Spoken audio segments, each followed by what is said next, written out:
నమస్తే SDV news కి స్వాగతం. ముందుగా బులెటిన్ లో హెడ్లైన్స్.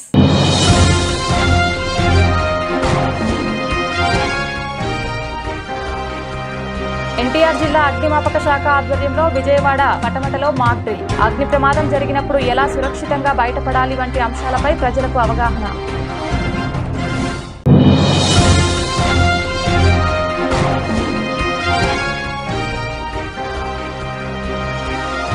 విజయవాడ తూర్పు నియోజకవర్గంలో ప్రజా సమస్యలపై పర్యటించిన ఎమ్మెల్యే గద్దె రామ్మోహన్. అనంతరం పలు అభివృద్ధి పనులకు శంకుస్థాపన చేసిన MLA.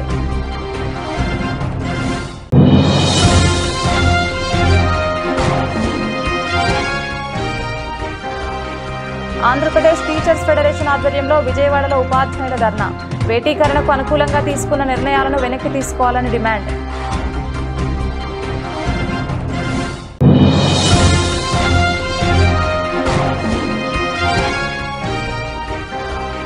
Summer special tourist package ప్రకటించిన ఐఆర్సీటీసీ. నెల 22వ తేదీన ముఖ్యమైన దేవాలయాలకు ప్రత్యేక ట్రైన్ యాత్రకు శ్రీకారం.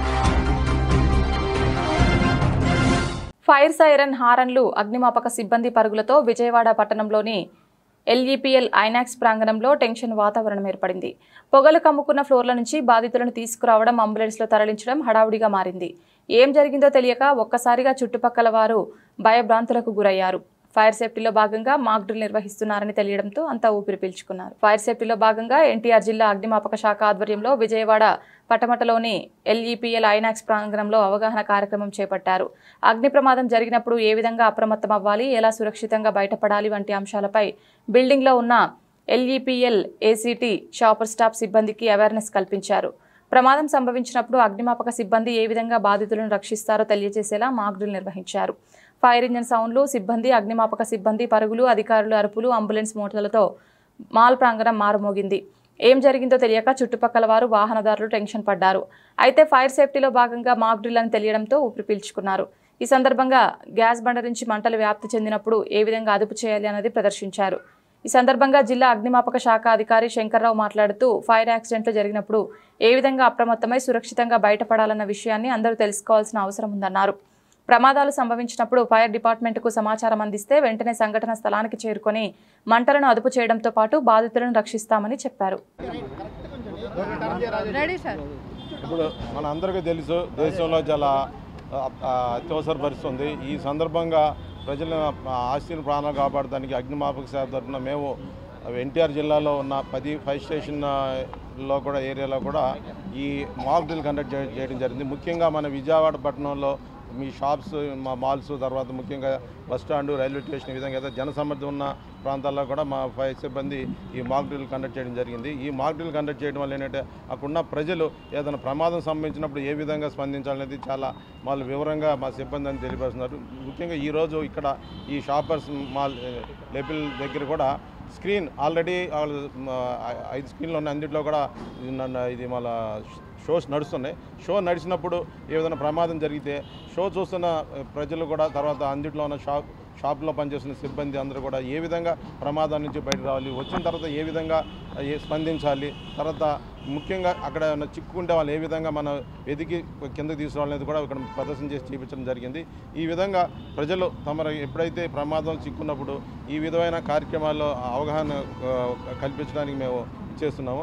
కాబట్టి ప్రజలందరూ కూడా అప్రమత్తంగా ఉండవాలి. ఎందువల్లంటే ఏ ఒక ఆబ్జెక్ట్ కూడా అనుమానాస్పదం కనపడినా కానీ ఆ షాప్లో ఉన్న యజమాన్యానికి కానీ వాళ్ళకి కానీ, లేకపోతే మీకు సందేహం ఉంటే ఫోన్ ద్వారా కూడా తెలియపరిచిన కానీ తక్షణం కూడా స్పందించడం జరుగుతుంది. కాబట్టి ఈ సందర్భంగా ఈ ఎవాక్యుయేషన్ డ్రిల్లో ప్రజలందరూ కూడా అవగాహన చేసుకుని ప్రమాదాల నుంచి బయటపడాలని కోరుతున్నాను. మీరందరూ చూస్తున్నారు, ప్రత్యేకంగా చెప్పాల్సింది ఏం లేదు. ఆల్రెడీ రాత్రి దాదాపుగా సుమారుగా 10-20 గంటల సమయంలో రాత్రి విజయనగరంలో స్క్రీన్స్లో ఫైర్ జరిగింది. ఆల్రెడీ మా డీజీ, హానరబుల్ డీజీ గారు మాదిరెడ్డి ప్రతాపరెడ్డి గారు మా అందరికీ ఇన్స్ట్రక్షన్స్ ఇస్తూనే ఉన్నారు. సమ్మరు ఎలక్ట్రికల్ షార్ట్ జరుగుతూ ఉంటుంది, ఫైర్ జరుగుతూ ఉంటాయి. మాక్ డ్రిల్స్ ఖచ్చితంగా కూడా పబ్లిక్ గ్యాదర్ అయ్యే ప్లేసుల్లో మాక్ డ్రిల్ కండక్ట్ చేయండి అని చెప్పేసి మా డీజీ గారు మా అందరికి కూడా క్లియర్గా ఇన్స్ట్రక్షన్స్ ఇచ్చారు. అందులో ఇప్పుడున్న సిచ్యువేషన్ కూడా మీ అందరికీ తెలుసు. దేశంలో ఉన్న emergency situation, government of India directions ప్రకారం ఈరోజు ఎల్ఈపీఎల్ మాల్ని మనం పబ్లిక్ గ్యాదర్ అయ్యే ప్లేస్ కాబట్టి ఏదైనా ఇన్సిడెంట్ అంటూ వాటి ఇన్సిడెంట్ జరిగిద్దని చెప్పేసి ఈరోజు మనం ఇక్కడ మాక్ డ్రిల్ కండక్ట్ చేయడం జరిగింది. ఒక స్క్రీన్లో సినిమా చూస్తూ ఉన్నప్పుడు మనం అందరం కూడా సినిమాలో లీనమై ఉంటాం. ఆ జోకుల్లో కానీ, ఆ స్టోరీలో కానీ, కనీసం మన పక్కల చైర్లో ఉన్న కూర్చొని సినిమా చూస్తున్న మన నైబర్ కూడా వాడు ఏం చేస్తుండో అనేది కూడా మనం అబ్జర్వ్ చేయలేం. మనం ఖచ్చితంగా ఆ స్క్రీన్లో, స్టోరీలో ఇన్వాల్వ్ అయి ఉంటాం. కాబట్టి అట్లాంటి సందర్భంలో ఫైర్ జరిగితే వాళ్ళు ఉన్న ఫ్లోర్లోనో, అది 4 అంతస్తులు 5 అంతస్తుల బిల్డింగ్లో ఏదో మధ్యలో 3 అంతస్తులోనో ఫైర్ జరిగితే వాళ్ళకి ఏ విధంగా అవేర్ చేయాలి, వాళ్ళని ఏ విధంగా అక్కడ నుంచి ఎవాక్యుయేట్ చేసి సేఫ్గా స్టెయిర్ కేస్ ద్వారా వాళ్ళని బయటికి తీసుకురావాలి. వాళ్ళు ఉన్న ప్లేస్లో కనుక స్మోక్ ఉంటే ఆ స్మోక్ పార్టికల్స్ ఇన్హేల్ చేయకుండా వాళ్ళని ఎట్లా రూట్ డైవర్ట్ చేసి తీసుకురావాలని చెప్పేసి ఈరోజు కూడా మీరు అందరూ చూశారు. లైవ్ మాక్ డ్రిల్ మనం చేయడం జరిగింది.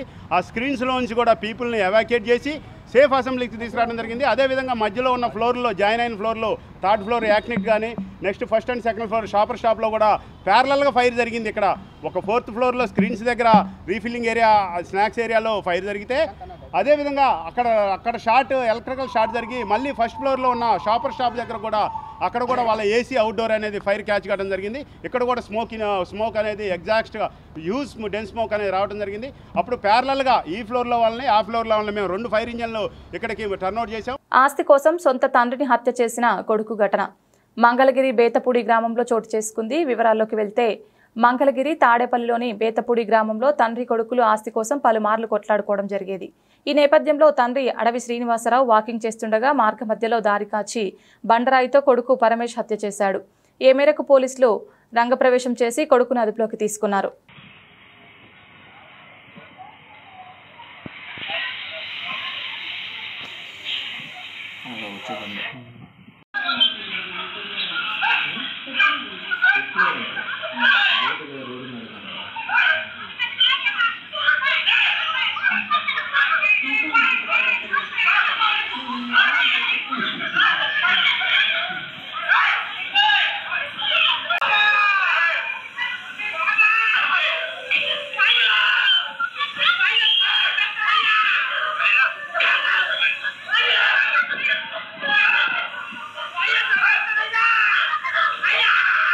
వర్షాలు పడినప్పుడు అనేక రోడ్లు అస్తవ్యస్తమవుతున్నాయని, వర్షం కురిసిన అరగంటకు నీళ్లన్నీ వెళ్లిపోయేలా చేయడానికి ఒక ప్రణాళికను సీఎం చంద్రబాబు ఆదేశాల మేరకు తయారు చేయడం జరుగుతోందని ఎమ్మెల్యే గద్దె రామ్మోహన్ అన్నారు.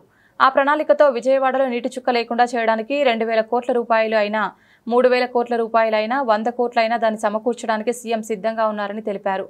డిపిఆర్ తయారు చేయాలని అధికారులకు చెప్పడం జరిగిందని, అవి ఒక్కసారి వస్తే వాటిని నూతన ఒరవడితో చేయడం జరుగుతుందన్నారు. విజయవాడ తూర్పు నియోజకవర్గం 2వ division Bethlehem Nagar, Ajay tuition point ప్రాంతం, 3వ డివిజన్ గుణదల పాత పంచాయతీ ఆఫీస్ ప్రాంతంలో ప్రజా సమస్యలపై ఎమ్మెల్యే గద్దె రామ్మోహన్ స్థానిక నాయకులతో కలిసి పర్యటించారు. ప్రజల సమస్యలు తెలుసుకున్నారు. అనంతరం పలు అభివృద్ధి పనులకు శంకుస్థాపన చేశారు. ఈ సందర్భంగా ఎమ్మెల్యే మాట్లాడుతూ విజయవాడ కార్పొరేషన్లో రోడ్లు, డ్రైన్లు, చిన్న చిన్న పనులు చాలా త్వరితగతిన ప్రజలు కట్టిన పనుల ద్వారా వచ్చే ఆదాయంలో నిర్మాణం చేసుకోవడం జరుగుతుందని అన్నారు. అలాంటి వెసులుబాటు కేవలం 10 సంవత్సరాల క్రితమే విజయవాడ నగరానికి కలిగిందని చెప్పారు. 2014-19లో చంద్రబాబు ముఖ్యమంత్రిగా ఉన్నప్పుడు ఉద్యోగస్తుల జీతాన్ని భారాన్ని విజయవాడ మున్సిపల్ కార్పొరేషన్ పై నుంచి తప్పించి ప్రభుత్వానికి ఆ భారం వేశారన్నారు. దీనివల్ల కార్పొరేషన్ పై భారం తగ్గి ప్రజలు కట్టిన పనుల ద్వారా అభివృద్ధి పనులు చేసుకునే అవకాశం లభించిందన్నారు. వర్షాలు పడినప్పుడు అనేక రోడ్లు అస్తవ్యస్తం అవుతున్నాయని, వర్షం కురిసిన అరగంటకు నీళ్లన్నీ వెళ్లిపోయేలా చేయడానికి ఒక ప్రణాళికలను సీఎం చంద్రబాబు ఆదేశాల మేరకు తయారు చేయడం జరుగుతుందన్నారు. విజయవాడ కార్పొరేషన్లో ఈరోజు రోడ్లు కానీ, డ్రైన్లు కానీ, చిన్న చిన్న వర్కులన్నీ కూడా చాలా త్వరితగతిన ప్రజలు కట్టిన శిస్తుల ద్వారా వచ్చే ఆదాయం ద్వారా నిర్మాణం చేసుకోవడం జరుగుతోంది. అలాంటి వెసులుబాటు కేవలం ఒక 10 సంవత్సరాలు మాత్రమే విజయవాడ నగరానికి ఏర్పడింది. చాలామందికి ఒక గుర్తు చేసుకోవాల్సిన అవసరం ఉంది. 2014-19లో విడిపోయిన రాష్ట్రానికి ముఖ్యమంత్రిగా అయిన నారా చంద్రబాబు నాయుడు గారు ఆ రోజు విజయవాడకు ఒక వరప్రసాద్ని ఏది అంటే ఉద్యోగస్తుల జీతాలు కార్పొరేషన్ మీద నుంచి భారం తప్పించి ప్రభుత్వానికి ఆ భారం వేశారు. కార్పొరేషన్కి ఉద్యోగస్తుల జీతాలు భారం లేకుండా చేయటం వలన ఇవాళ మనం కట్టిన శిస్తులు కార్పొరేషన్కి ఆదాయంగా ఉండి, ఆదాయం ద్వారా ఎవరుండో లేకపోయినా ఈ రోడ్లు ఇవన్నీ కూడా ఏర్పాటవుతాయి. కానీ వాళ్ళ ప్రజాప్రతినిధులుగా మా యొక్క కర్తవ్యం ఏంటంటే మేజర్ డ్రైనేజీ ఏదైతే వర్షాలు కురిసినప్పుడు అనేక రోడ్లు అస్తవ్యస్తం అవుతూ ఉన్నాయో వాటన్నింటినీ కురిసిన అరగంటలోపు ఆ నీళ్లు వెళ్ళిపోయేటట్టుగా చేయడానికి ఒక ప్రణాళికని నారా చంద్రబాబు నాయుడు గారి ఆదేశాల మేరకు తయారు చేయడం జరుగుతోంది. ఆ ప్రణాళికలో విజయవాడ నగరంలో నీటి చుక్క లేకుండా పోవడానికి 2000 కోట్లైనా 3000 కోట్లైనా లేకపోతే 100 కోట్లైనా 50 కోట్లైనా కూడా దానికి సమకూర్చడానికి ఆయన సిద్ధంగా ఉన్నారు. అధికారులందరూ కూడా చెప్పడం జరిగింది. అధికారులందరూ కూడా దాన్ని డిపిఆర్ తయారు చేయమని. అవి ఒక్కసారి వస్తే ఏదైతే చంద్రబాబు గారు గతంలో అనేకమైన నూతన వరవడితో కార్యక్రమాలు చేశారో అదే విధానంలో ఆ కార్యక్రమాలు చేయడానికి అవకాశం ఉంది. ఆ డిపిఆర్ ఎంపీ గారు కేసీఆర్ చిన్ని గారు ప్రత్యేకమైన శ్రద్ధ తీసుకుని అందరిని సమన్వయపరుచుకుని ఆ డిపిఆర్ని కూడా తయారు చేపిస్తూ ఉన్నారు హైదరాబాద్ మద్రాస్ ఐఐటి వారితో. అది సమగ్రమైన ప్రణాళికతో విజయవాడ నగరాన్ని తీర్చిదిద్దాలనేది మన ముఖ్యమంత్రి గారి యొక్క ఉద్దేశం. సో ఇవాళ ఈ రోడ్లు ఇవన్నీ కూడా వేసుకోవటం అది ఎవరు లేకపోయినా కూడా పడిపోతాయి. దీనిలో ఈ రోడ్డు వేయటం వల్ల క్యాన్సర్ వ్యాధిపై పోరాటంలో మరో ముందడుగు పడిందని టెలికాం రంగ దిగ్గజం CMAI association of India president professor NK Goyal అన్నారు. నగరంలోని హోటల్ ఫార్చ్యూన్ మురళీ పార్క్ నందు శనివారం జరిగిన కార్యక్రమంలో సిటిజన్ ఫోర్స్ క్యాన్సర్ క్లబ్ను లాంఛనంగా ఆవిష్కరించారు. ఆరోగ్య భారత ఆవిష్కరణలో స్వచ్ఛంద సంస్థలు కీలక భూమిక పోషించాలని పిలుపునిచ్చారు. ఆవిష్కరణ కార్యక్రమానికి ముఖ్య అతిథిగా విచ్చేసిన టెలికాం రంగ దిగ్గజం CMAI association of India president professor NK Goyal ఈ సందర్భంగా ప్రసంగిస్తూ క్యాన్సర్ వ్యాధిని జయించేందుకు సిటిజన్ ఫోర్స్ చేస్తున్న పోరాటానికి సంపూర్ణ మద్దతునిస్తామని తెలియజేశారు. ఆరోగ్య భారత ఆవిష్కరణలో స్వచ్ఛంద సంస్థలు కీలక భూమిక పోషించాలని పిలుపునిచ్చారు. అనంతరం సిటిజన్ ఫోర్స్ ఫౌండేషన్ వ్యవస్థాపకులు మేనేజింగ్ డైరెక్టర్ పిన్నంశెట్టి రమేష్ బాబు మాట్లాడుతూ క్యాన్సర్ రహిత సమాజ నిర్మాణం కోసం సిటిజన్ ఫోర్స్ క్యాన్సర్ క్లబ్ పనిచేస్తుందని అన్నారు. అనంతరం ప్రముఖ క్యాన్సర్ వైద్య నిపుణులు డాక్టర్ ఎన్ సుబ్బారావు మాట్లాడుతూ క్యాన్సర్ వ్యాధి బారిన పడే వారి సంఖ్య రోజురోజుకి పెరిగిపోతుందని, సరైన సమయంలో చికిత్స తీసుకోకపోవడం కారణంగా వారిలో అనేక మంది ప్రాణాలు కోల్పోతున్నారని అన్నారు.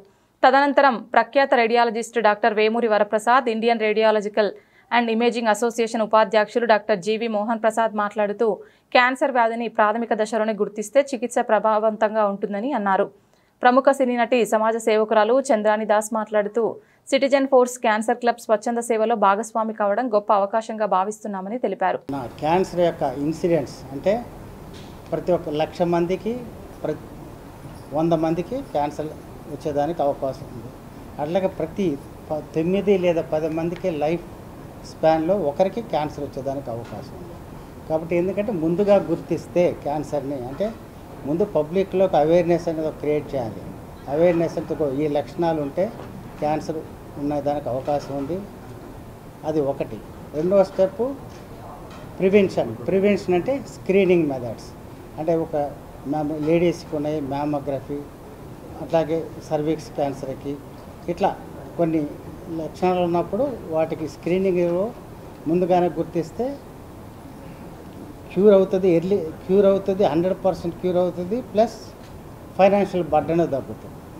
మూడోది ఆ లక్షణాలు ఉన్నప్పుడు డయాగ్నోసిస్ ఎట్లా సార్ వాళ్ళు ఉంటారు, radiology, ultrasound, CT scan, MRI, PET scan. ఆ తర్వాత ట్రీట్మెంట్కి వచ్చేలాకే ఎయిమ్ ఏంటంటే బర్డెన్ తగ్గియాలి. ట్రీట్మెంట్ బర్డెన్ అనేది ఈ నాన్ ప్రాఫిటబుల్ ఆర్గనైజేషన్ కాబట్టి డ్రగ్స్ ఇప్పుడంతా ట్రీట్మెంట్లో వచ్చేలాకే కీమోథెరపీ అనేది చాలా ఎక్స్పెన్సివ్ అవుతుంది, ఇమ్యూనోథెరపీ ఇవన్నీ. సో ఈ డ్రగ్ని లోకల్ కంపెనీలను మ్యానుఫ్యాక్చర్ చేయటం లేదా ఇంటర్నేషనల్ కంపెనీలైనా గవర్నమెంట్ దగ్గర నుంచి ట్యాక్సెస్ తగ్గించుకొని పబ్లిక్ అందుబాటులో తీసుకురావటం అనేది మా ఈ novel concept of cancer club by citizen force ఇది ఒక యూనిక్ కాన్సెప్ట్. రమేష్ గారు నాకు నియర్లీ 22 డెకేడ్స్ నుంచి తెలుసు. సో ఈ సిటిజన్ ఫోర్స్ పెట్టకముందు కూడా ఈ కాన్సెప్ట్ నాతో డిస్కస్ చేశారు అప్పుడు. And this is really phenomenal success since last more than a decade. Lot of service, చాలా సర్వీస్ చేశారు ఈ 10 yearsలో. అండ్ ఈ కాన్సెప్ట్ నాకు చెప్పినప్పుడు really I'm very excited because Subbarao గారు చెప్పినట్లు క్యాన్సర్ చాలా చాలా పెరుగుతోంది అండ్ చాలా ఎక్స్పెన్సివ్ కూడా. ఒక క్యాన్సర్ కొన్ని ఎర్లీ డయాగ్నోసిస్ ఒక ఎయిమ్ అండ్ ట్రీట్మెంట్ వచ్చిన తర్వాత ఇంకో aim. They both are 2 verticals. And sometimes because of lack of facility or awareness మనకి లేకపోవడం వల్ల క్యాన్సర్ కొంచెం అడ్వాన్స్ స్టేజ్లో డయాగ్నోస్ అవుతుంది. వాళ్ళకి ట్రీట్మెంట్ ఆస్పెక్ట్ చాలా చాలా ఎక్స్పెన్సివ్. అండ్ ఇండియన్ సర్కమ్స్టెన్సెస్లో nearly 50 to 60% they can't effort. Itlanti concept of putting a cancer club with all the charitable organizations, social workers and entrepreneurs who are contributing to this, ఇవన్నీ చాలా చాలా ఉపయోగపడతాయి ప్రజలకి. రమేష్ గారు చెప్పినట్లు ఇందులో యాప్లో ఒకసారి నేను so and so cancer patient నాకు హెల్ప్ చేయండి అని అడిగితే there may be so many people who are trying to help by advice, by their experiences, by financial or whatever it is. ఇవన్నీ ఇందులో జరగడం అనేది ఒక యూనిక్ అండ్ కొత్త కాన్సెప్ట్. హోప్ఫుల్లీ నేను ఇది బాగా సక్సెస్ అవుతుందని ఆశిస్తున్నాను. అండ్ ఇందులో మమ్మల్ని కూడా పార్ట్ చేసినందుకు we are very very happy and thankful to it. And మాకు చేతనైన రీతిలో దీనికి మేము కూడా కంట్రిబ్యూట్ చేస్తాం. Thank you very much. Citizen force foundation for citizens అనే ఈ non profit organisation central government licence పొంది అనేకమైనటువంటి ఎయిమ్స్ని ముందు పెట్టుకొని one for all for one అనే, అంటే ఒక్కరి కోసం అందరూ, అందరి కోసం ఒక్కరు అనే నినాదంతో ముందుకెళ్తూ ఈ గత 12 ఏళ్ళు, అంటే డాక్టర్ గారు చెప్పినట్టు అంతకుముందు చేసిన సంస్థ స్థాపించిన తర్వాత ఇంకా బాగా ముందుకు వెళుతూ రిజల్ట్స్ అన్నీ అనుకున్న విధంగా వచ్చినాయి అన్న తర్వాత ప్రస్తుతం మనకున్నటువంటి అనివార్యమైనటువంటి ఇదేంటంటే క్యాన్సర్ బారిన పడడం. ఇప్పుడు ఎక్కడ చూసినా సరే ప్రతి 6 మరణాల్లో 1 మరణం అని చెప్పి పేపర్లు గణాంకాలు చెప్తున్నాయి. ఇవన్నీ కూడా మనకి సర్వేలు మనకు తెలిసినవి. రికార్డ్ కాని సంఘటనలు ఎన్నో ఉంటాయి. ఫ్యూచర్ ప్రిడిక్షన్ ఏంటంటే ఇందాక మన మెడికల్ ఆంకాలజిస్ట్ డాక్టర్ సుబ్బారావు చెప్పినట్టు ప్రతి 1,00,000 మందిలో 100 మందికి ఈ మన క్యాన్సర్ బారిన పడే అవకాశం ఉందని వారు చెప్పారు. ఇన్సూరెన్స్ కంపెనీల సర్వే ప్రకారం ఇంకా ఎక్కువగా ఉంది. అందుకని ఇన్సూరెన్స్ ప్రీమియం కూడా చాలా ఎక్కువ చేస్తున్నారు. కానీ ఎంత చేసినా ప్రతిదానికి ఒక లిమిట్ ఉంటుంది. గవర్నమెంట్ కానీ ఇంకోటి కానీ క్యాన్సర్ బారిన పడిన వాళ్ళకి ఎక్స్పెండిచర్ చేయడానికి. దీన్ని దృష్టిలో పెట్టుకొని క్యాన్సర్ రీసెర్చ్ ఇన్స్టిట్యూట్ అండ్ హాస్పిటల్కి లాస్ట్ మంత్ శంకుస్థాపన చేయడం జరిగింది. మనందరికీ తెలిసిన విషయం ఇది. ఆ రీసెర్చ్ ఇన్స్టిట్యూట్లో భాగంగా ఆ వేళ వచ్చినటువంటి పెద్దలు అందరూ మా సంస్థ that help are holier than the lips that pray అని రమేష్ గారు చెప్పారు. అందరికీ సహాయం చేయాలనే సంకల్పం ఉంటుంది, కానీ సహాయం చేసి ప్రాక్టికల్గా ముందుకు వచ్చి ఆ కార్యక్రమంలో నిమగ్నం అవటం అనేది ఒక అద్భుతమైన విషయం.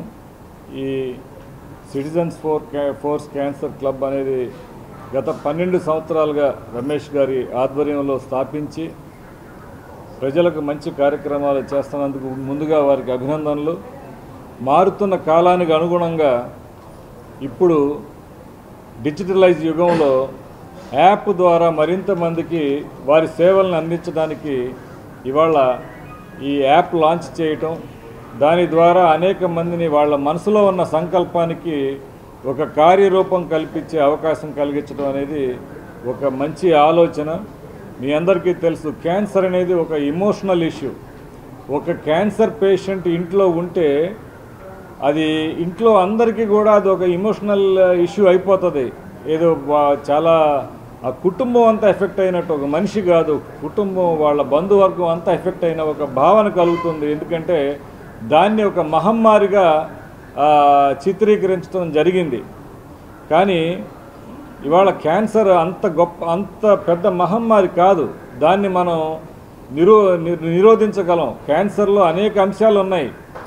అవేర్నెస్, తర్వాత prevention, awareness about prevention, diagnosis, ముందుగా డయాగ్నోస్ చేయటము, తర్వాత సకాలంలో ట్రీట్మెంట్ ఇవ్వటము, తర్వాత మళ్ళీ ఒకవేళ దురదృష్టవశాత్తు పేషెంట్ కనుక చివరి స్టేజ్లో కనుక్కున్నట్టయితే మరి ఆ ట్రీట్మెంట్ పనిచేయకపోతే ఆధ్వర్యంలో ఉన్న ఈ సిటిజన్ ఫోర్స్ క్యాన్సర్ క్లబ్స్ కనుక వీటన్నిటితో సినర్జీగా కలిపితే ఒకళ్ళు చేయలేని పని ఒకళ్ళు. ఉదాహరణకి మా రోటరీలో మొబైల్ క్యాన్సర్ వ్యాన్ ఒకటి, స్క్రీనింగ్ వెహికల్ కూడా మేము తీసుకున్నాం. మాది శ్రీకాకుళం నుంచి కృష్ణా జిల్లా వరకు ఒక రోటరీ జిల్లా 30-20 దీంట్లో తీసుకున్నాం. అలాగే దాన్ని వాడుకోవచ్చు ఈ సిటిజన్స్ ఫోర్స్ క్యాన్సర్ క్లబ్ వాళ్ళు. మన సుబ్బారావు గారు లాంటి మరి క్యాన్సర్ డాక్టర్స్ ఉన్నారు, వారు ఎంతో సేవ చేస్తున్నారు అనేక సంవత్సరాలుగా. మరి వారి సర్వీసెస్ ఉపయోగించుకోవచ్చు.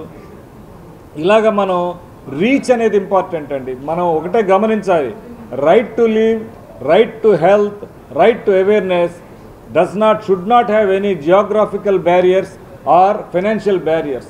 ఒక పేదవాడు గిరిజన కుటుంబంలో శ్రీకాకుళంలో ఉండనియండి, ఎక్కడన్నా హ్యామ్లెట్స్లో ఉండనియండి, వాళ్ళకు కూడా ఇదే హక్కు.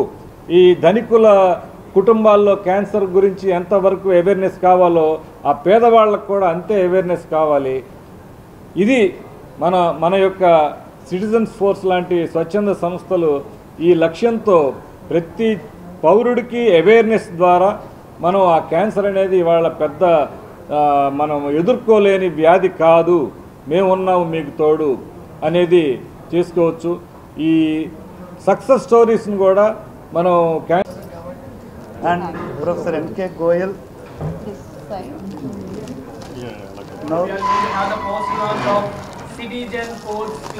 Cancer club logo.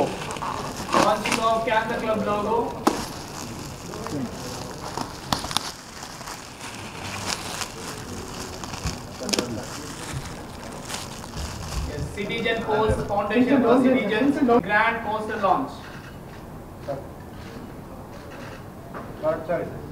My name is Chandrani Das. I'm born and brought at Calcutta, but right now live in Mumbai.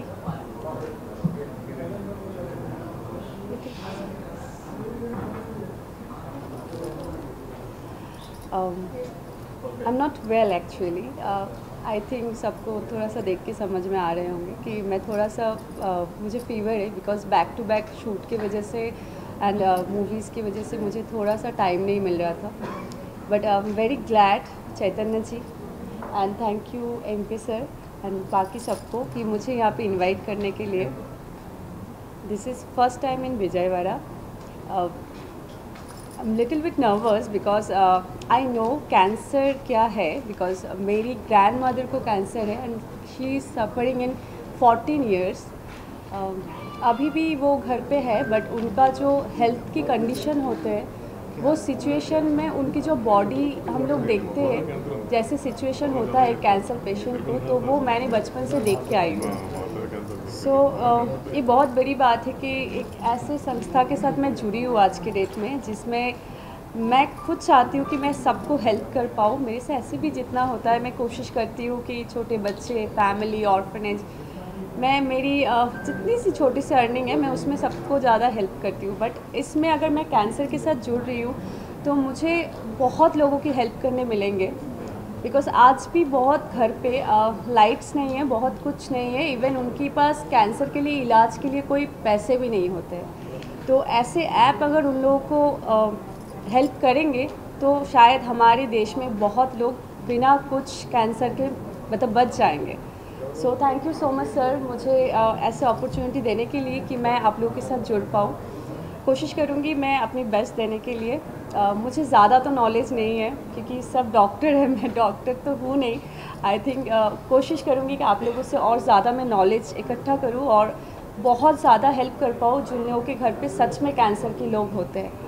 और शायद हमारे देश में कैंसर की कमियां और होते रहेंगे, प्रॉब्लम नहीं होंगे और बहुत जल्दी देश और ज़्यादा सुरक्षित होंगे. Thank you so much. ఆంధ్రప్రదేశ్లో తొలిసారిగా జర్మన్ ఆధారిత రుబీనా 4K 3D ICG పరికరాన్ని విజయవాడలోని క్యాపిటల్ హాస్పిటల్స్లో అందుబాటులోకి తీసుకువచ్చారు. 55 అంగుళాల అల్ట్రా HD మానిటర్తో కూడిన ఈ పరికరం ద్వారా శస్త్రచికిత్సలు మరింత ఖచ్చితంగా, సురక్షితంగా చేయొచ్చు. ఈ విషయాన్ని ఆసుపత్రి మేనేజింగ్ డైరెక్టర్ డాక్టర్ హరీష్ మన్నే వెల్లడించారు. కృష్ణా, ఎన్టీఆర్ జిల్లాల ప్రజలు ఈ అధునాతన సాంకేతికతను ఉపయోగించుకోవాలని ఆయన కోరారు. విజయవాడ పోరంకిలోని క్యాపిటల్ హాస్పిటల్స్లో రుబీనా 4K 3D ICG అనే అత్యాధునిక లాప్రోస్కోపిక్ శస్త్రచికిత్స పరికరాన్ని ప్రారంభించారు. 55 అంగుళాల అల్ట్రా HD మానిటర్తో కూడిన ఈ పరికరం ఆంధ్రప్రదేశ్ రాష్ట్రంలో తొలిసారి ఈ ఆసుపత్రిలో ఏర్పాటు చేయడం విశేషం. ఈ సందర్భంగా హాస్పిటల్లో ఏర్పాటు చేసిన మీడియా సమావేశంలో GI bariatric surgeon doctor Suresh Kumar, gynaecologist doctor Ashwini, urologist మరియు transplant surgeon doctor D Trivedi మాట్లాడుతూ ఈ పరికరం ద్వారా జనరల్ సర్జన్లు గైనకాలజీ, ఎండోమెట్రియోసిస్, యూరాలజీ వంటి శస్త్రచికిత్సలు అధిక ఖచ్చితత్వంతో చేయవచ్చని తెలిపారు. 3D 4K టెక్నాలజీతో పేషెంట్కు తక్కువ ఇబ్బంది కలిగేలా శస్త్రచికిత్సలు నిర్వహించవచ్చునని వారు పేర్కొన్నారు. పసరునాళం, ఊపిరితిత్తుల వంటి అవయవాలను స్పష్టంగా గుర్తించడంతో పాటు క్యాన్సర్ సంబంధిత కణజాలాలు సైతం ఈ పరికరం ద్వారా గుర్తించగలమన్నారు. ఇందులో ఎండోమెట్రియోసిస్, ఫైబ్రాయిడ్లు, ట్యూబ్ రీకనలైజేషన్ లాంటి సంక్లిష్ట శస్త్రచికిత్సలు సులభంగా నిర్వహించవచ్చని తెలిపారు. యూరాలజీ శస్త్రచికిత్సలలోనూ ఇది మెరుగైన ఫలితాలు ఇస్తుందని చెప్పారు. ఈ సమావేశంలో అనస్థియాలజీ విభాగాధిపతి డాక్టర్ ఎం శ్రీధర్ కూడా పాల్గొన్నారు. క్యాపిటల్ హాస్పిటల్ పోరంకి విజయవాడ వారి ఆహ్వానాన్ని మన్నించి ఇక్కడికి విచ్చేసినటువంటి ప్రింట్ అండ్ ఎలక్ట్రానిక్ మీడియా మరియు ఆడియో విజువల్ మీడియా పాత్రికేయులు మరియు మిత్రులకు సాదర స్వాగతం. ముఖ్యంగా ఈరోజు ఇక్కడ ఈ ప్రెస్ మీట్ ఏర్పాటు చేయడానికి ముఖ్య ఉద్దేశం ఏమిటి అంటే, మన హాస్పిటల్లో అత్యంత అధునాతనమైనటువంటి 3D 4K 55 inches monitor laparoscopic system అనేటువంటిది రీసెంట్గా మనము ప్రారంభించాము.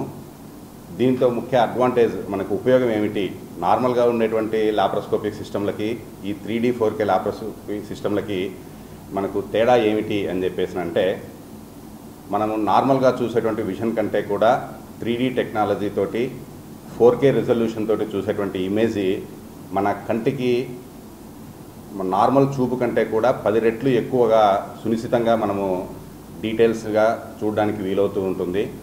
దీనివల్ల మనకు ఆపరేషన్ చేసేటప్పుడు కానీ ఆపరేషన్ సమయంలో ఒక అవయవాన్ని ఇంకొక అవయవానికి గుర్తింపు అనేటువంటిది ఖచ్చితంగా మనం చేసుకోవడము, తర్వాత ఈ పొట్టలో ఉండేటువంటి ఆర్గాన్స్లో చాలా లోతుగా ఉండేటువంటి ఆర్గాన్స్ ఉంటాయి, డీప్ స్ట్రక్చర్డ్ ఆర్గాన్స్ అంటాము.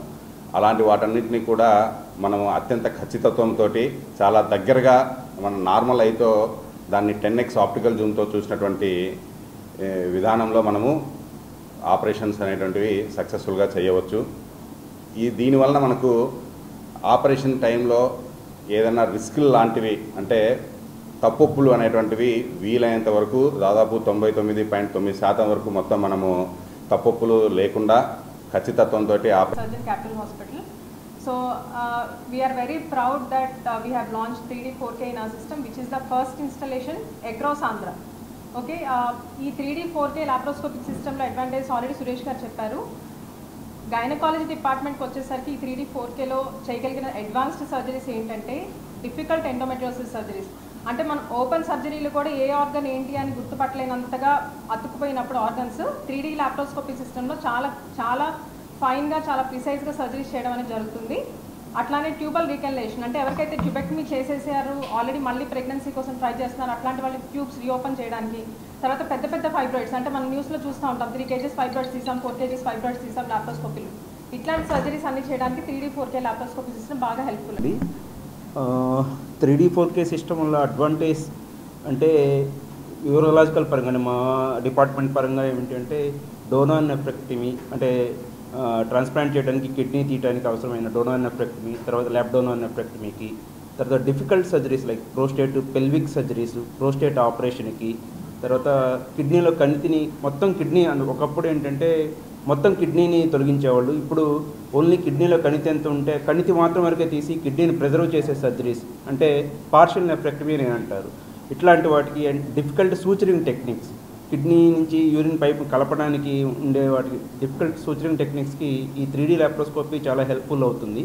అండ్ మెయిన్గా 3D వల్ల అడ్వాంటేజ్ ఏంటంటే సూచరింగ్ టెక్నిక్స్ అండ్ మనం ఎక్కువ విజువలైజేషన్, నార్మల్ యూరిటర్ ఆర్ కిడ్నీని బెటర్గా విజువలైజ్ చేయడం and to prevent the adverse effects, అంటే కిడ్నీకి వెళ్ళే రక్త సరఫరాని ఏదైనా డ్యామేజ్ చేయకుండా ఉంటాం. ఇలాంటి వాటిని మనం తమ న్యాయబద్ధమైన సమస్యలను రాష్ట్ర ప్రభుత్వం పరిష్కారం చేయకపోతే నిరవధిక ఆందోళనకు దిగుతామని Andhra Pradesh municipal engineering workers union కార్మికులు హెచ్చరించారు.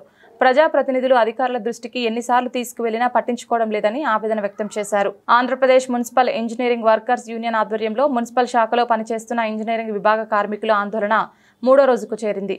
3వ రోజు ఆందోళన భాగంగా కార్మికులు మోకాలపై కూర్చొని తమ నిరసన తెలిపారు. ప్రభుత్వం ఇప్పటికైనా స్పందించాలని నినాదాలు చేశారు.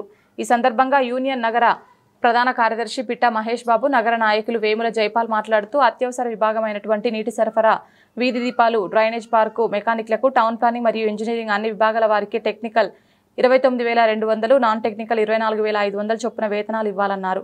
సుప్రీంకోర్టు నిబంధనల ప్రకారమే తాము వేతనాలు అడుగుతున్నామని చెప్పారు. 10 సంవత్సరాలు పైబడిన ఇంజనీరింగ్ మున్సిపల్ కార్మికులను క్రమబద్ధీకరించాలని విజ్ఞప్తి చేశారు.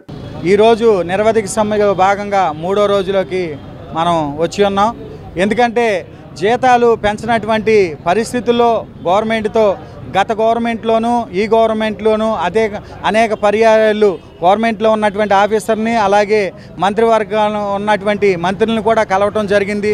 ప్రత్యామ్నాయం లేక ఈ 3వ రోజు నిరవధిక సమ్మెలోనికి మేము రావటం జరిగింది. మా న్యాయమైనటువంటి కోరికలను మేము నెరవేర్చమంటున్నాం. ఈరోజు నిత్యావసర వస్తువులన్నీ కూడా పెరిగి ఉన్నాయి. దానికి అనుగుణంగా కనీస వేతనం చట్టం 35,000 రూపాయలు వచ్చినప్పటికీ మేము నాన్ టెక్నికల్గా ఉన్నటువంటి వేతనాన్ని మేము అడుగుతున్నాం.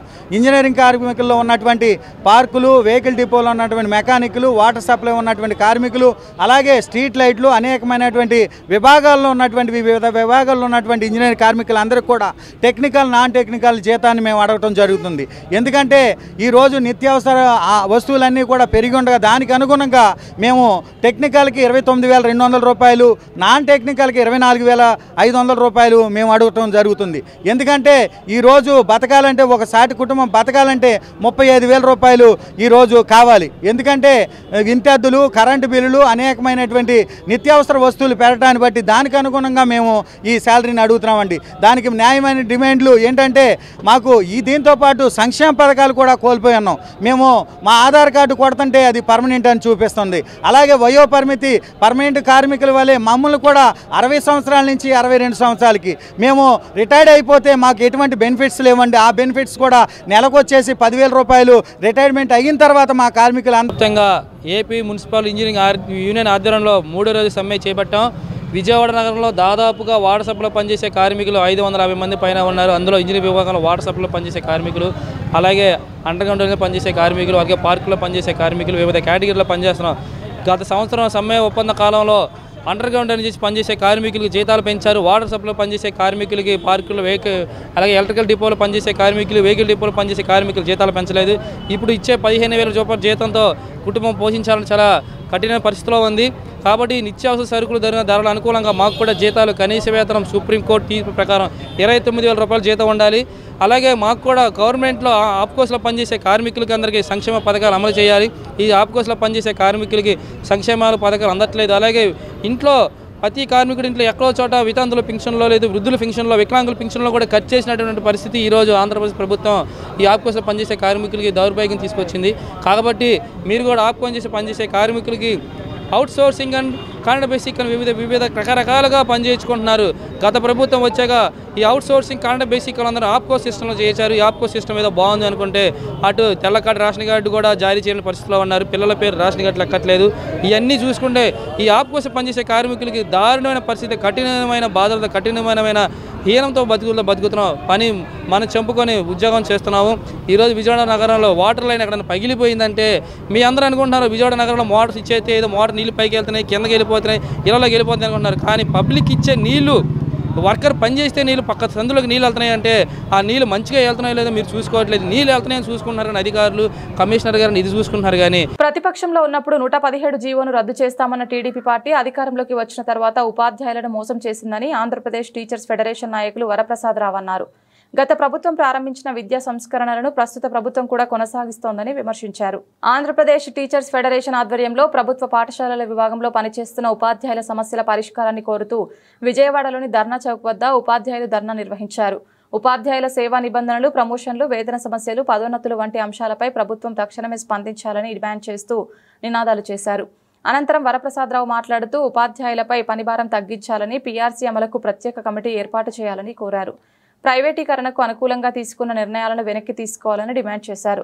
ప్రభుత్వ పాఠశాలల్లో చదివే విద్యార్థుల తల్లులకు మాత్రమే తల్లికి వందనం పథకం వర్తించాలని సూచించారు.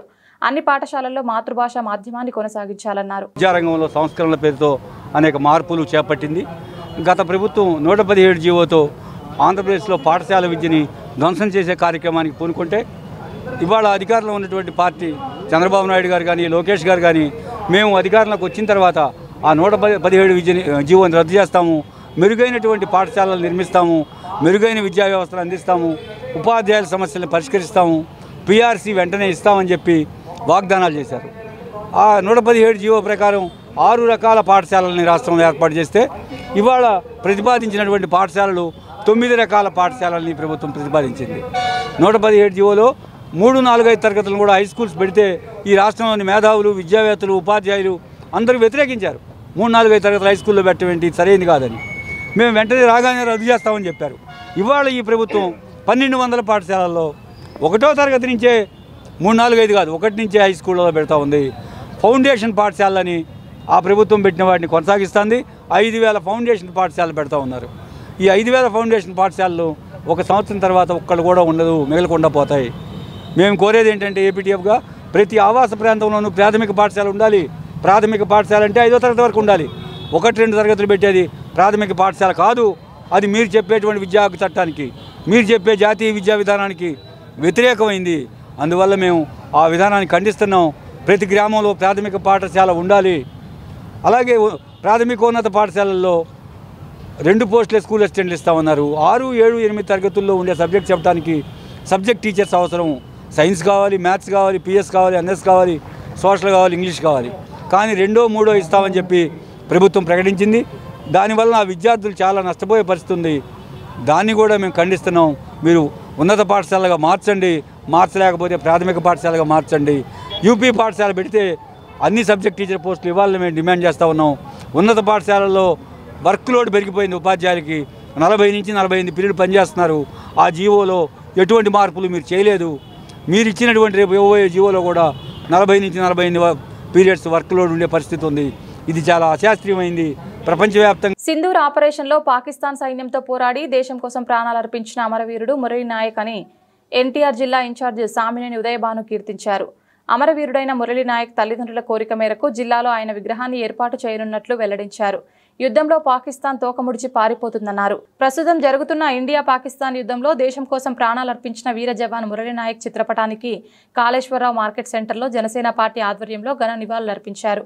ఈ కార్యక్రమానికి ఎన్టీఆర్ జిల్లా ఇన్ఛార్జ్ సామినేని ఉదయభాను, నాయకులు అమ్మిశెట్టి వాసు, జనసేన పార్టీ జిల్లా ముఖ్య నాయకులు పాల్గొన్నారు. ఈ సందర్భంగా వారు మాట్లాడుతూ ఆపరేషన్ సింధూర్లో భాగంగా పాకిస్తాన్లో జరిగిన యుద్ధంలో సత్యసాయి జిల్లా నివాసి మురళీ నాయక్ అమరుడయ్యారన్నారు. 5 ఉగ్రవాదులను హతమార్చి తాను వీరమరణం పొందారన్నారు. మతాన్ని అడ్డుపెట్టుకుని పాకిస్తాన్ చేస్తున్న దురాఘాతాలను మోడీ ప్రభుత్వం అడ్డుకుంటుందన్నారు. యుద్ధంలో భారత్ విజయం పొందడం ఖాయమన్నారు. ఈ కార్యక్రమంలో బాడిత శంకర్, నగర కార్పొరేటర్లు మహాదేవ్, అప్పాజీ, మరుపిల్ల రాజేష్, అత్తలూరి పెద్దబాబు, మల్లెపు విజయలక్ష్మి, తిరుపతి అనూష తదితరులు పాల్గొన్నారు.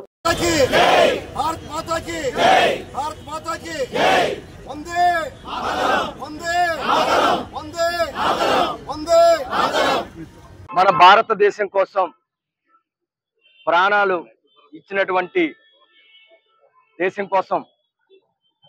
ఇచ్చినటువంటి మురళీ నాయక్ గారి ఆత్మ శాంతించాలని ఈరోజు జనసేన పార్టీ ఆధ్వర్యంలో ఉదయభాను గారి ఆధ్వర్యంలో ఈ కార్యక్రమం చేయడం చాలా సంతోషం. ఎందుకంటే కాశ్మీరు ఉగ్రదాడులకి బలైపోయినటువంటి 28 మంది భారతీయుల కోసం మరి మోడీ గారు 140 కోట్ల మంది నమ్మకంతో ఉంటూ మన దేశ ప్రజలు ప్రశాంతంగా ఉండాలంటే ఉగ్రవాదులు మట్టుబెట్టాలని. ఎందుకంటే ఉగ్రవాదులు మన దేశం ఎప్పుడు యుద్ధం చేసినప్పటికీ ఉగ్రవాదుల మీదే యుద్ధం చేశాం. కానీ పాకిస్తాన్లో ఉగ్రవాదులు ప్రజల మీద, సామాన్య ప్రజల మీద వాళ్ళు దాడులు చేస్తా ఉన్నారు. ఇదంతా కూడా ఖండిస్తూ మరి మోడీ గారు 140 కోట్ల మందికి భారతీయులందరికీ ఒక నమ్మకాన్ని ఏర్పరిచే విధంగా మరి మొన్న సింధూర్ యుద్ధం చేయటం మన దేశ ప్రజలందరూ కూడా ఒక భరోసా ఇచ్చింది. మరి ఈ యుద్ధంలో భాగంగా మరి మన భారతదేశం కోసం తన ప్రాణాలు సైతం ఇచ్చినటువంటి వీర మరణాన్ని పొందినటువంటి మురళీ నాయక్ కి ఆత్మ శాంతించాలని జనసేన పార్టీ తరఫున మనస్ఫూర్తిగా 5 పాకిస్తాన్ ఉగ్రవాదుల్ని దాడి చేసి తను వీరమరణం పొందారు. ధైర్య సాహసాలతోటి మురళీ నాయక్ చిన్నతనంలోనే 25 సంవత్సరాల లోపు వయసులో ఉన్న మురళీ నాయక్ ఒక క్రమశిక్షణ గల సైనికుడిగా యుద్ధంలో పోరాడి ఆశువులు బాశారు. ఇవాళ పాకిస్తాన్ ఉగ్రవాదిని ఏ విధంగా దాడి చేశారో మన కాశ్మీర్లో మనంతా కళ్ళారా చూసాం. మొట్టమొదటి కూడా భారతదేశం సమైక్యత ఉండాలి, దేశం సమగ్రత ఉండాలి. అలానే మతాతీత లౌకిక రాజ్యం మన భారతదేశం. ఈ మతాతీత లౌకిక రాజ్యంలో ఒక మతాన్ని అడ్డు పెట్టుకొని పాకిస్తాన్ వారు మరి ఏ విధంగా దాడులు చేస్తున్నారో మనతో చూసాం. ఇవాళ భారతదేశంలో ప్రతి ముస్లిం కూడా పాకిస్తాన్ చేసే దాడిని ఖండిస్తున్నారు. భారత భూభాగంలో ఒక అంగుళం కూడా కబలించకూడదు, భారత భూభాగాన్ని కాపాడుకోవాలని చెప్పి భారతదేశంలో విశ్వసిస్తున్న ప్రతి ముస్లిం కూడా మనకి ఈ ఉగ్రవాదుల్ని అంతమొందించాలని చెప్పి మొత్తం ముస్లిం లోకం అంతా కూడా వస్తా ఉన్నారు వారిని. ఈ విధంగా మతాతీత లౌకిక రాజ్యంలో మరి ఈ విధంగా దాడులను మనంతా కూడా ఖండించాలి. 140 కోట్ల జనాభా ఉన్న మన భారతదేశంలో ఎప్పుడు ఎటువంటి దాడులు మనం చూడాల. మన ప్రధాని నరేంద్ర మోడీ కూడా మరి దేశంలో ఉన్న ప్రజానీకాన్ని అందరికీ కూడా ఉద్దేశపరుస్తూ మరి ఆయన చేసిన సందేశాన్ని మనంతా చూసాం.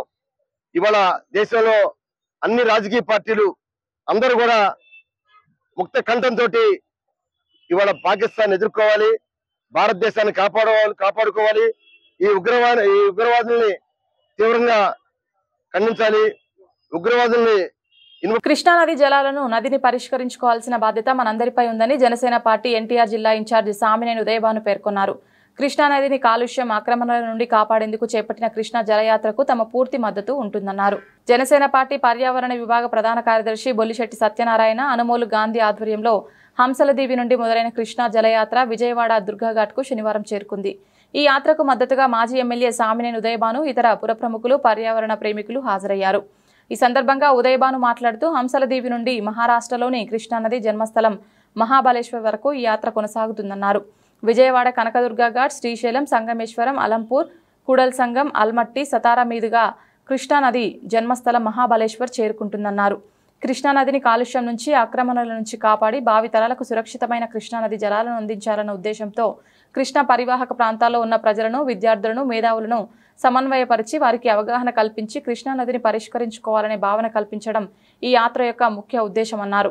ఈ కార్యక్రమంలో జనసేన నాయకులు అజయ్ వర్మ తదితరులు పాల్గొన్నారు. నేను జాతీయ జలబిరాదరి అంటే నీటి సంఘం అని జాతీయ నీటి సంఘం తాలూకా జాతీయ కన్వీనర్ని, అలాగే దాని అధ్యక్షులు డాక్టర్ రాజేంద్ర సింగ్ గారు, పవన్ కళ్యాణ్ గారు, ఎంవీఆర్ శాస్త్రి గారు కలిసి ఆయన మన నుడి మన నది అనే ఒక కార్యక్రమాన్ని పెట్టారు. మన భాషల్ని రక్షించుకోవడం, మన నీటిని రక్షించుకోవడం దాని ముఖ్య ఉద్దేశం. ఇప్పుడు మా కృష్ణా జలయాత్ర అంటే ఇది ప్రతి 2-3 సంవత్సరాలకు ఒకసారి కృష్ణానది తాలూకా హెల్త్ ఎలాగుందో ఒక హెల్త్ చెక్ లాగా అంటే కృష్ణానది పుట్టిన మహాబలేశ్వర్ నుంచి హంసలదీవి వరకు అనేక ఉపనదులు వచ్చి కలుస్తుంటాయి. ఆ నదులన్నింటి సంగమం దగ్గర అలాగే నదులు కాలుష్యం, ఇక్కడ కూడా ఇబ్రహీంపట్నం చూస్తే విపరీతమైన కాలుష్యం ఉంది. కాలుష్యం మీద పోరాడుతున్నారు. పరిశ్రమల మీద అమలు చేస్తే ఈ కాలుష్యం ఇక్కడికి వచ్చేది కాదు, నదిలోకి వచ్చేది కాదు, మూసీ నదిలోకి వచ్చేది కాదు, ఎక్కడికి వచ్చేది కాదు. కానీ దానికి బాధ్యత ప్రభుత్వం. సనాతన ధర్మం అని పవన్ కళ్యాణ్ గారు మాటికి చెప్తుంటే మన ధర్మం ఏంటంటే మన ఎప్పుడైతే పూజిస్తామో అది పరిసర స్కూల్ కానీ ఒక కాలేజ్ కానీ ప్రాంతంలో ఉన్న అన్ని ప్రాంతాల ఏరియాలో ఉన్న వాడడానికని ప్రారంభమైన రాత్రి 11 గంటలకి కూడా నేను కృష్ణ ఎన్టీఆర్ ఇక్కడ మనం ఏం చేయాలి ఘాట్ లో కృష్ణా జలయాత్ర కార్యక్రమాన్ని 2వ రోజు ఆంధ్రప్రదేశ్ జనసేన పార్టీ ముఖ్య నాయకులు, పర్యావరణ ప్రేమికులు, పర్యావరణాన్ని రక్షించాలని చెప్పి అనేక రకాల ఉద్యమాలు చేసిన వ్యక్తి బొలిశెట్టి సత్యనారాయణ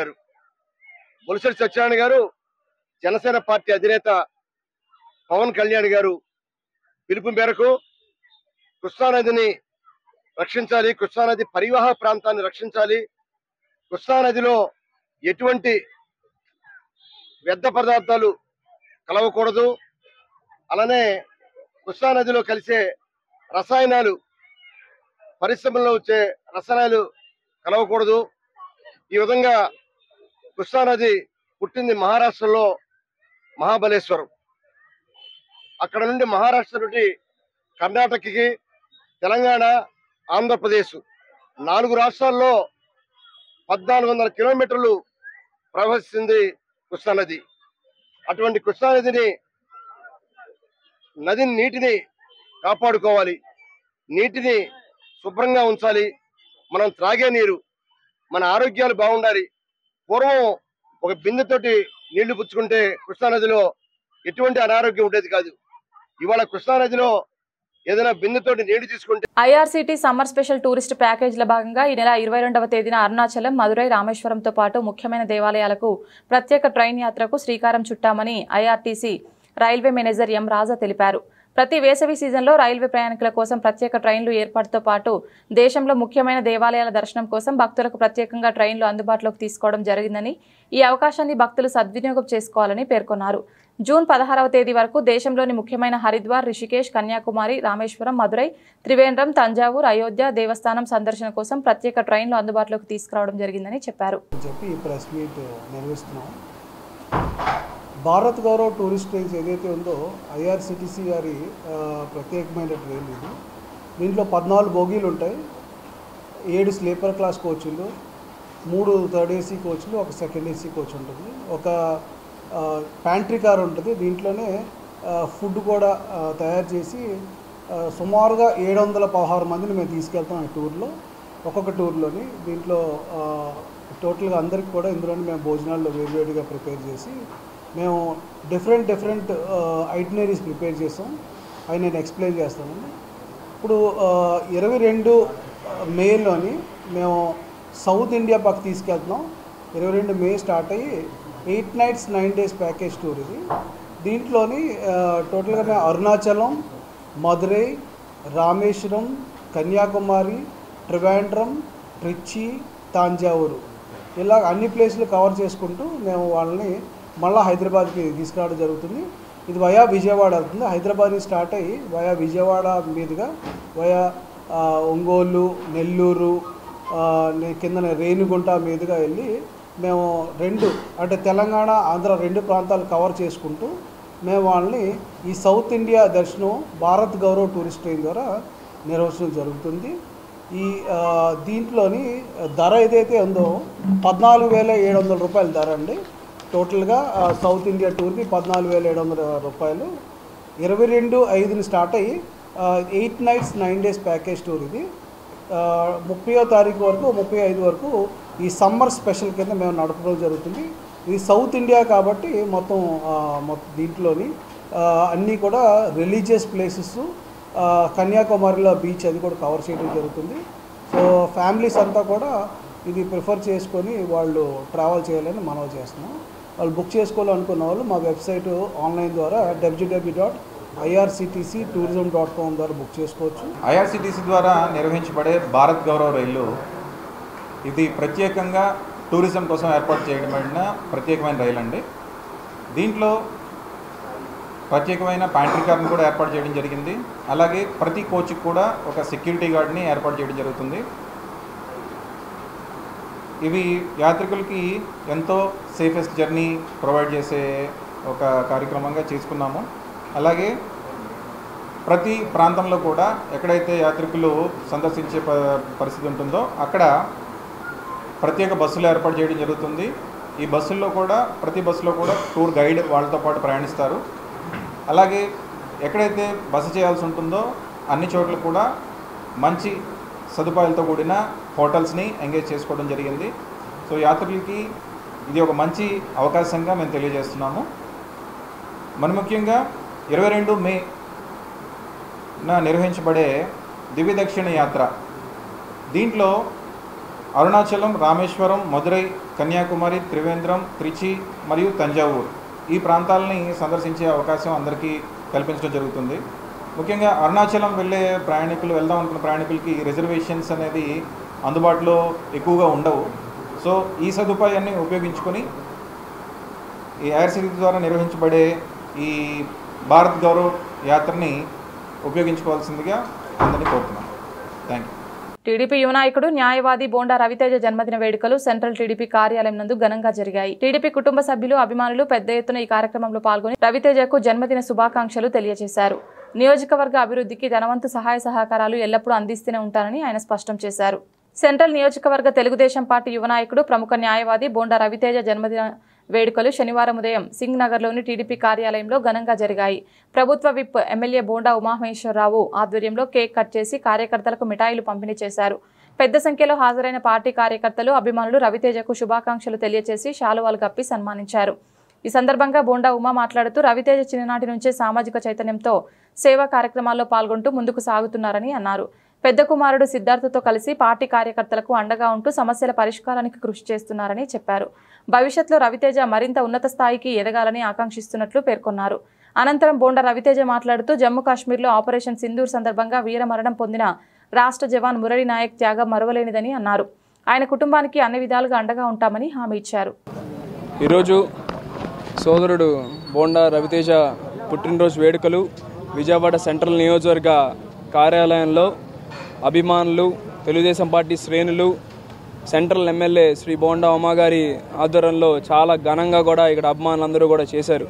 అంతేకాకుండా దాదాపు 10 సంవత్సరాల నుంచి, అంటే ఏదైతే ఈ నియోజకవర్గ ఇన్ఛార్జిగా ఆయన నియమితులైనప్పటి నుంచి కూడా మా కుటుంబ సభ్యుల్లో ప్రతి వాళ్ళ పుట్టినరోజు నాడున నియోజకవర్గం మొత్తం కూడా సేవా కార్యక్రమాలు, అదేవిధంగా చిన్నపిల్లలకి బుక్స్ కానీ, అదేవిధంగా ఓల్డ్ పీపుల్కి ఓల్డ్ ఏజ్ హోమ్స్లో సేవా కార్యక్రమాలు చేస్తూ ఇలాగా పుట్టినరోజు అని అంటే తప్పనిసరిగా సేవా దృక్పథంతో ముందుకెళ్ళాలని ఒక సందేశాన్ని ఇవ్వాలని చెప్పి ఈ విధంగా ముందుకెళ్ళడం జరిగింది.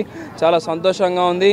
ఏదైతే గత 10 సంవత్సరాలుగా చక్కగా మా కుటుంబం మీద ఎప్పుడు కూడా అభిమానం చూపిస్తూ ఏమాత్రం కూడా తగ్గకుండా ప్రతి సంవత్సరానికి పెరుగుతుందే కానీ ఈ అభిమానానికి ఎప్పుడు కూడా మా కుటుంబం అంతా కూడా రుణపడి ఉంటామని మరొకసారి తెలియజేసుకుంటూ, మరీ ముఖ్యంగా మా అభిమానులు వ్యక్తిని చూసి ఆయన ఎటెళ్తే మా పైన అటే అని చెప్పి మాతో పాటు ప్రతి అడుగులో కూడా గత 5 సంవత్సరాల్లో ఎన్ని ఇబ్బందులు ఉన్నా సరే, ఎన్ని కేసులు పెట్టినా సరే మా వెంటే నడిచినటువంటి మా అభిమానులకు, తెలుగుదేశం పార్టీ కార్యకర్తలకి ప్రతి ఒక్కరికి కూడా పేరు పేరున నా ధన్యవాదాలు తెలియజేసుకుంటూ మరొక్కసారి తమ్ముడు రవితేజకి మనస్ఫూర్తిగా జన్మదిన శుభాకాంక్షలు తెలియజేస్తా ఉన్నా. మరి ముందుగా 2 రోజుల కిందట మన భారత్ సరిహద్దుల్లో పాకిస్తాన్ మరియు భారత జవాన్ల యొక్క జరిగిన సందర్భంలో వీరమరణం చెందిన మన తెలుగు జవాన్ అయినటువంటి నాయక్ గారికి నా ప్రగాఢ సానుభూతి నివాళులు అర్పిస్తూ ఉన్నాం. ఆ భగవంతుడు వాళ్ళ కుటుంబానికి ధైర్యాన్ని, ప్రేమను అందించాలని చెప్పి మనస్ఫూర్తిగా కోరుకుంటా ఉన్నాను. మరి ఈరోజు నా పుట్టినరోజు సందర్భంగా విజయవాడ సెంట్రల్ నియోజకవర్గ తెలుగుదేశం పార్టీ కార్యాలయం నందు స్థానిక శాసనసభ్యులు మా తండ్రి బోండా ఉమేశ్వర గారు, అదేవిధంగా నియోజకవర్గ నాయకులు, కార్యకర్తలు, కుటుంబ సభ్యులు అందరి సమక్షంలో నా జన్మదిన వేడుకల్ని ఇక్కడ ఘనంగా ఏర్పాటు చేయడం అనేది చాలా సంతోషకరం. మీరు చూపించే ప్రేమకి ఎప్పుడూ కూడా నేను శిరస్సు వరిస్తానని కూడా ఈ సందర్భంగా మీ అందరికీ గుర్తు చేస్తూ ఉన్నాను. అదే కాకుండా తెలుగుదేశం పార్టీలో ఇదొక మంచి సంస్కృతి. మా నాయకుడు నారా చంద్రబాబు నాయుడు గారి పుట్టినరోజు అయినా సరే, లోకేష్ గారి పుట్టినరోజు అయినా సరే, ఉమా గారి పుట్టినరోజు అయినా సరే, మన నియోజకవర్గ స్థాయిలో నాయకులు, కార్యకర్తలు పుట్టినరోజు అయితే బడుగు బలహీన వర్గాలకి, పేదలకి, అందరికీ కూడా ఉపయోగపడే కార్యక్రమాలు చేస్తూ విద్యార్థులకి పుస్తకాలు అయితే కానివ్వండి, వికలాంగులకి ఏదైతే వాళ్ళకి అవసరమైన వస్తువులను అందించడం అనేది ఇది ఒక సంస్కృతి. మరి అలాంటి సంస్కృతిలో భాగంగా 21 డివిజన్లో కూడా అనేక సేవా కార్యక్రమాలు నిర్వహిస్తున్న ప్రతి ఒక్క బోండా ఉమా గారి అభిమానులకి, మా అభిమానులకి, తెలుగుదేశం పార్టీ కార్యకర్తలందరికీ కూడా నా హృదయపూర్వక ధన్యవాదాలు తెలియజేసుకుంటా ఉన్నాను. అంతేకాకుండా మీకు ఇలా సేవ చేసుకునే అదృష్టం నాకు ఆ భగవంతుడు రాను రోజుల్లో మరెన్నో సంవత్సరాలు ఇవ్వాలని చెప్పి, మీకు ఎప్పుడు కూడా మేము అండా ఉంటామని చెప్పి, మీ ప్రేమ కూడా మాకు ఎప్పుడు కూడా ఉండాలని చెప్పి మనస్ఫూర్తిగా కోరుకుంటూ ఇక్కడికి విచ్చేసిన ప్రతి ఒక్కరికి కూడా నా హృదయపూర్వక ధన్యవాదాలు తెలియజేసుకుంటా ఉన్నాను. జై హింద్. బులెటిన్ ముగించే ముందు హెడ్లైన్స్ మరొకసారి.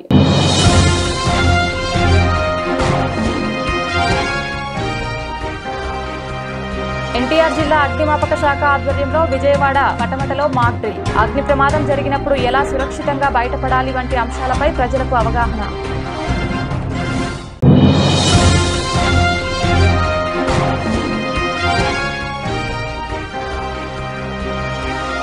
విజయవాడ తూర్పు నియోజకవర్గంలో ప్రజా సమస్యలపై పర్యటించిన ఎమ్మెల్యే గద్దె రామ్మోహన్. అనంతరం పలు అభివృద్ధి పనులకు శంకుస్థాపన చేసిన MLA.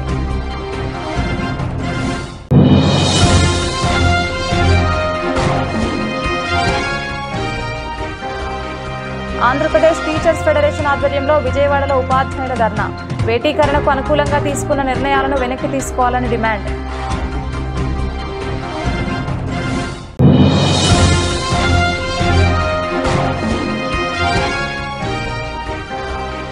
Summer special tourist package ప్రకటించిన ఐఆర్సీటీసీ. నెల 22వ తేదీన ముఖ్యమైన దేవాలయాలకు ప్రత్యేక ట్రైన్ యాత్రకు శ్రీకారం. ఇది ఇవాల్టి బులెటిన్. తిరిగి మరొక బులెటిన్లో మళ్ళీ కలుద్దాం. అంతవరకు సెలవు. నమస్కారం.